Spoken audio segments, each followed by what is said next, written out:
wealth, power, and influence. Samsung has it all. It dominates South Korea's most profitable industries, from electronics to shipbuilding, and its reach extends far beyond business. Samsung is not just a company, it's a cornerstone of the nation's economy, contributing nearly 20% of South Korea's GDP. With a single decision, it can shape markets, influence policies, and even alter the course of the country's future. And how the world's biggest mobile company, Apple, become the customer of Samsung. Admired by some, criticized by others, there will never be another conglomerate quite like Samsung. This is the story of how Samsung came to own South Korea. This story will leave you in surprise and thing every time when you look at your phone, so let's start this with...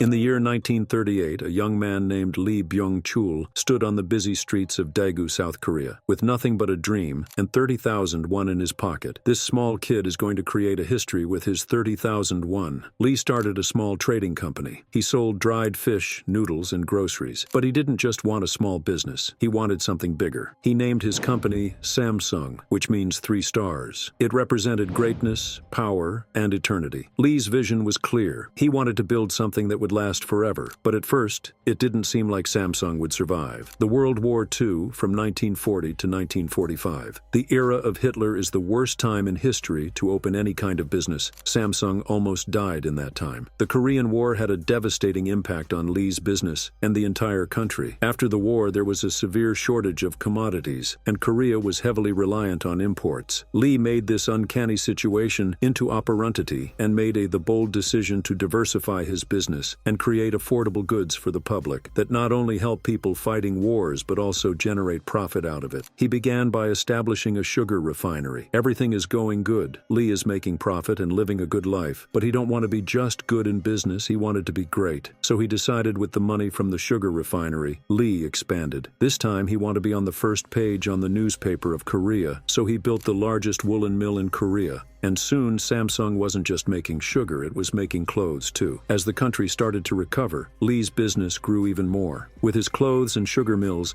he established himself as a big player in Korea. The name Lee was gaining recognition all over Korea, and to take advantage of this, Lee did something that led to the highest revenue generation in Samsung's history. What was that big move, and what mistake almost caused Samsung to collapse but eventually helped it survive? We will explore all of this in the next chapter of the story of Samsung. Lee dreamed big. He opened the country's first department store and amazed everyone. In these departmental stores, he is going to sell something so unreal in coming years.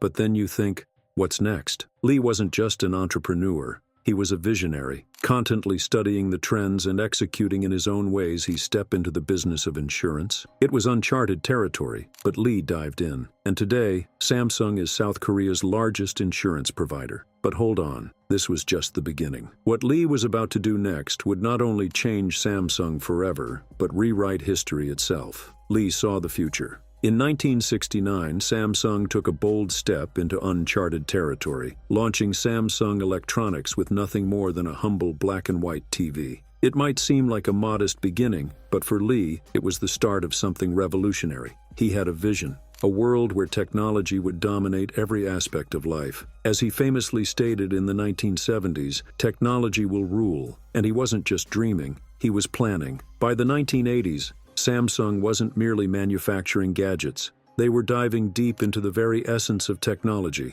creating semiconductor chips, the invisible engines that drive modern devices. These chips weren't just any innovation. They were the heart and soul of the digital revolution. And here's the jaw-dropper. Samsung's cutting-edge chips became the secret weapon behind Apple's success. Yes, the very company that would later challenge Samsung on the global stage relied on its rival's technology. Back then, Samsung wasn't just following trends, it was setting them. Apple's iconic devices, from early computers to iPhones, thrived on Samsung's microchips. Think about it. The two fiercest competitors today once shared a symbiotic relationship, and Samsung's genius played a pivotal role in Apple's rise. From competitors to collaborators, it wasn't just business, it was a masterstroke in strategy. But Lee's ambitions didn't stop at electronics. He saw opportunities in every corner of the industrial world. Shipbuilding? Samsung didn't just enter the market, they dominated it, becoming global leaders and building some of the largest and most advanced vessels ever seen. Construction? They didn't aim for ordinary, they reached for the sky. Samsung's engineering marvels include the Burj Khalifa, the tallest building on Earth, standing as a testament to human ingenuity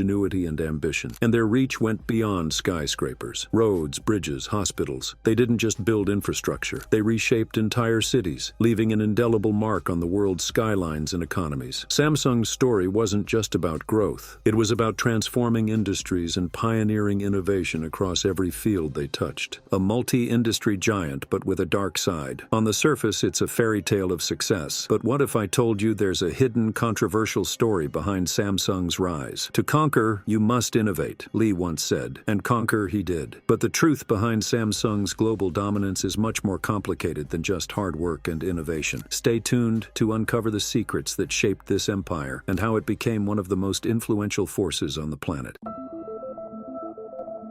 Let me take you back to the 1960s. South Korea was in rough shape after the Korean War. The economy was in tatters and the government was desperate to turn things around. So they made a bold move. They decided to put all their chips on a few big companies, like Samsung, offering them a golden ticket to success. How? By giving them massive tax breaks, ridiculously favorable loans, and even banning foreign competition in certain industries. For instance, when Samsung entered the electronics market, the government blocked Japanese products, essentially forcing South Koreans to buy Samsung's goods. Talk about stacking the deck. This gets worse with time, like most of the American aid meant to rebuild South Korea ended up in Samsung's pockets. This flood of resources let Samsung expand faster than anyone could have imagined. And it wasn't just about money. Samsung's founder, Lee Byung-chul, had a knack for making friends in high places, including South Korea's presidents. These connections meant Samsung could bypass pesky export limits and even get cushy credit terms from government-linked banks. Oh, and when Lee borrowed from these banks, he used the money to buy some of them. A savvy move? Sure. Ethical? Not so much. Fast forward to Lee's son, Lee Kun-hee, and the story gets even murkier. In the 1990s and 2000s, he was twice convicted, once for bribing a president, and later for managing a political slush fund. Each time he was pardoned by the government. No jail time, no problem. It didn't stop there. His son, Lee Jae-yong, also got caught up in bribery scandals, but received the same lenient treatment. Samsung's cozy relationship with the government has undeniably propelled South Korea's economy, but it also left a trail of corruption, raising tough questions. At what cost does success come, and who pays the price? However, it's incredible how a young man with just a dream, Lee Byung-chul, could create something as massive as Samsung. What started as a small trading company grew into a global powerhouse, shaping industries, building landmarks, and touching billions of lives. It's more than just a business, it's a legacy, passed from one generation to the next, weathering storms and making history along the way. Samsung started its journey with just 30,000 won, a vision, and a bold determination to break boundaries. Today, it's a global giant, shaping industries, economies, and lives around the world. Inspired by this incredible story, we've taken on a mission of our own, helping small businesses expand beyond borders and achieve success, just like Samsung. India, a rapidly growing economy, is bursting with opportunities, and we're here to help South Korean brands seize this growth potential. Over the years, we've successfully guided many South Korean businesses in navigating their journey to India, turning challenges into milestones of success. Recently, I visited South Korea, forging partnerships with industry leaders, entrepreneurs, and visionaries who share our belief in crossing borders to unlock growth. And now, we want to help you. If you're a business owner wondering how to take that leap, we're here to provide free consultation calls, guiding you step by step on your journey to expansion. This isn't just advice, it's a roadmap to turning your vision into reality. Curious to know more? Watch this video for insights and strategies, and don't forget to check out our website for exclusive resources. Your global success story starts here. See you on the other side.